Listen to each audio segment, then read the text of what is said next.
महाराष्ट्र में 20 नवंबर को होने वाले विधानसभा चुनाव से पहले सत्तारूढ़ महायुति और विपक्ष महाविकास अघाड़ी अपने अपने उम्मीदवारों के लिए चुनाव प्रचार करने में जुटे हुए। महाराष्ट्र में शिवसेना के गढ़ रहे औरंगाबाद जिले की सियासी लड़ाई इतिहास के किस्सों में लड़ी जा रही है। सत्ताधारी महायुति गठबंधन 9 विधानसभा सीटों वाले इस जिले का नाम छत्रपति संभाजीनगर करने के फैसले को मुद्दा बना रही है, तो बटेंगे तो कटेंगे का नारा भी खूब गूंजता दिखाई पड़ रहा है। विपक्षी गठबंधन महाविकास अघाड़ी की बात करें तो मराठा आरक्षण पर सियासत यहां पर जमकर होती दिखाई पड़ रही है। क्या है औरंगाबाद का हाल, कैसा है यहां का सियासी इतिहास और फिलहाल किस तरह का माहौल है और कैसे औरंगाबाद एक मजबूत गढ़ होगा जिससे कि जीत और हार दोनों ही खेमों की तय होगी। महाराष्ट्र का औरंगाबाद वो जिला है जहां पर अजंता और एलोरा की गुफाएं हैं। देवगिरी का किला है। देवगिरी के किले को अपना केंद्र बनाने के लिए ही मोहम्मद बिन तुगलक ने राजधानी दिल्ली से यहां दौलताबाद लाने का फैसला किया था। तुगलक तो ऐसा नहीं कर पाया, लेकिन हां, ये जिला आज पूरे मराठवाड़ा की राजनीति की राजधानी जरूर कहा जाने लगा। जिले का नाम छत्रपति संभाजीनगर कर दिया गया, पर विधानसभा क्षेत्रों के नामों में अभी औरंगाबाद नाम जुड़ा हुआ है। चुनावी राजनीति में इतिहास के किस्सों को वोट को साधने के लिए प्रयोग किया जा रहा है।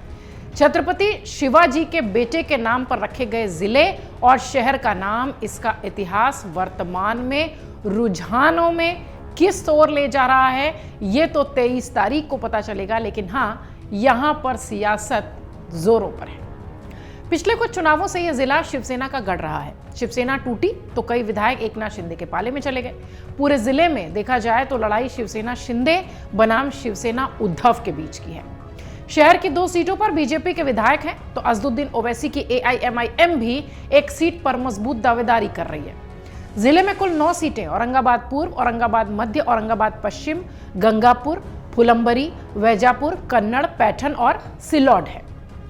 पिछले चुनाव में यहां से शिवसेना से जीते 6 विधायकों में से 5 शिवसेना शिंदे गुट के साथ आ गए, तो कन्नड़ से विधायक उदय सिंह राजपूत उद्धव खेमे में चले गए।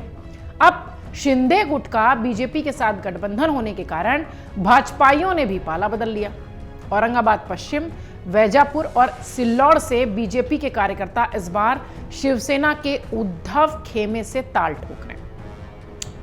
जालना से बीजेपी से सांसद रहे राव साहब दानवे की बेटी संजना जाधव कन्नड़ से शिवसेना शिंदे की उम्मीदवार है। उनका सामना उद्धव गुट के विधायक उदय सिंह राजपूत से तो है ही, अपने पति हर्षवर्धन जाधव से भी है, जो निर्दलीय मैदान में है। हर्षवर्धन 2 बार विधायक रहे हैं, उनके माता और पिता दोनों विधायक रहे हैं। वहीं दूसरी तरफ शिवसेना के दोनों गुट इस बात पर अड़े हैं कि जनता को कैसे बताया जाए कि किसने किसका साथ छोड़ दिया है। शिंदे गुट के कार्यकर्ता सचिन का कहना है कि बाला साहब ठाकरे की विचारधारा से समझौता करने वालों को अब जनता वोट नहीं देगी। वहीं उद्धव ठाकरे समर्थक गणेश का मानना है कि सत्ता के लिए पार्टी को तोड़ने वालों से वोटर जवाब देगा। पिछले चुनाव की तरह बीजेपी फुलंबरी, औरंगाबाद पूर्व और गंगापुर से मैदान में दिखाई पड़ी और पैठन, मध्य, पश्चिम, वैजापुर, कन्नड़, सिल्लौड और शिवसेना उद्धव गुट के लिए लड़ रहे हैं। छत्रपति संभाजीनगर जिला यानी औरंगाबाद की चुनावी लड़ाई का सबसे पहला नारा इतिहास से ही जुड़ा दिखाई देता है।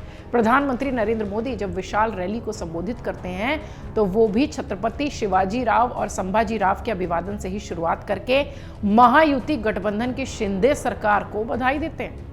दरअसल इस सरकार ने ही जिले का नाम बदलकर छत्रपति संभाजीनगर रखा था। पीएम ने यह भी कहा कि महाविकास अघाड़ी के लोग औरंगजेब का गुणगान करने वाले हैं। जब उद्धव ठाकरे ने रैली की तो उन्होंने कहा कि संभाजीनगर नाम रखने का प्रस्ताव उनकी सरकार में ही हो गया था। खास बात यह भी है कि शिवसेना के दोनों ही गुट बाला साहब ठाकरे की विरासत की बात करते हैं, चाहे वो उद्धव गुट हो चाहे वो शिंदे गुट हो। शिंदे गुट का कहना है कि नाम बदलने का मुद्दा सबसे पहले बाला साहब ठाकरे ने उठाया था, जिसे एकनाथ शिंदे सरकार ने पूरा किया। पीएम मोदी भी अपने भाषण में बाला साहब ठाकरे की बात करते रहे हैं, सपनों की उनके बात करते रहे हैं। कहा जाता है कि एक दौर में यहाँ के मराठवाड़ सांस्कृतिक मंडल के मैदान में बाला साहब की रैली के बाद पूरा चुनावी माहौल बदल जाया करता था। अपनी सियासी जमीन को बचाने के लिए इस बार उद्धव ठाकरे इसी जमीन से रैली करते दिखाई पड़े। शहरी क्षेत्रों की बात करें तो मुस्लिमों की अच्छी खासी संख्या है यहाँ पर। AIMIM ने औरंगाबाद पूर्व और मध्य में अपने प्रत्याशी उतारे। सांसद रहे इम्तियाज अली पूर्व से लड़ते हुए दिखाई पड़ रहे हैं, तो मध्य से नासिर सिद्दीकी हैं। इन क्षेत्रों में अपनी पकड़ मजबूत बनाए रखने के लिए ओवैसी यहां यात्रा भी निकाल चुके हैं। ऐसे में महाविकास अघाड़ी के लिए यह चुनौती है कि वो बिखराव को रोके।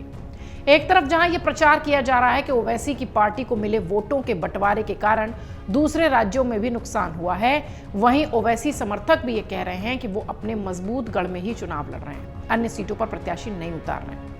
महायुति के समर्थक इस लड़ाई में अपने लिए आसान राह देख रहे हैं। हालांकि दोनों ही सीटों पर शिवसेना शिंदे और शिवसेना उद्धव ने हिंदू प्रत्याशी उतारे। माना यह जा रहा है कि वोटों का बंटवारा किसी भी तरफ से हो सकता है। जब हम यहाँ ग्राउंड रिपोर्ट पर उतरते हैं तो पता चलता है कि यहाँ के वोटर कहते हैं कि अंतिम समय तक वोटर देखता है और उसके बाद तय करता है। दौलताबाद के चौराहे पर चाय की दुकानों पर जब हमने बातचीत की तो वहां कुछ लोगों ने कहा कि वोटों के बंटवारे की बात लोग समझ चुके हैं। उनके वोट 1-2 सीट नहीं बल्कि पूरे प्रदेश में सरकार बनाने के हिसाब से सोचे जाएंगे। महाविकास अघाड़ी और महायुति दोनों ही मराठा आरक्षण पर सधी हुई राजनीति कर रहे हैं। शरद पवार खेमा इस तरह का प्रचार कर रहा है कि बीजेपी के खिलाफ है ये। दरअसल मराठा आरक्षण देने की शुरुआत देवेंद्र फडणवीस के मुख्यमंत्री रहते हुई थी। 10% ईडब्ल्यूएस कोटे में आरक्षण दिया गया। इसके बाद उद्धव ठाकरे की सरकार के समय कोर्ट ने इस पर रोक लगा दी। एकनाथ शिंदे की सरकार आने के बाद फिर से ये दिया गया। हालांकि मनोज जरांगे पाटिल की अगुवाई में मराठा को पिछड़े वर्ग में शामिल करने का आंदोलन किया गया और युवाओं में जरांगे का असर भी दिखा। अब 288 सदस्यीय महाराष्ट्र विधानसभा के लिए 20 नवंबर को वोटिंग होनी है। 23 नवंबर को गिनती है। महाराष्ट्र में इस समय 2 मुख्य गठबंधन के बीच मुकाबला है, एमवीए और महायुति। एकनाथ शिंदे के नेतृत्व वाली शिवसेना, बीजेपी और अजीत पवार की एनसीपी मिलकर महायुति बना रहे हैं। ये सरकार में सत्ता बरकरार रखने की कोशिश कर रहे हैं। इनकी तैयारी भी इसी तरीके से दिख रही है। और महाविकास अघाड़ी जिसमें कि शरद पवार की एनसीपी नजर आती है, कांग्रेस नजर आती है और उद्धव ठाकरे की शिवसेना, ये तीनों मिलकर महायुति को सत्ता से बेदखल करने की तैयारी कर रहे हैं, जिसमें ये संभाजीनगर बहुत बड़ा रोल अदा करेगा। ये परिणाम का दिन बताएगा। अगर आप ये वीडियो YouTube पर देख रहे हैं तो हमारे चैनल को सब्सक्राइब कर बेल आइकन दबाएं और Facebook पर देख रहे हैं तो हमारे पेज को लाइक करें। 8 मिलियन प्लस सब्सक्राइबर, आपके इस भरोसे के लिए बहुत धन्यवाद।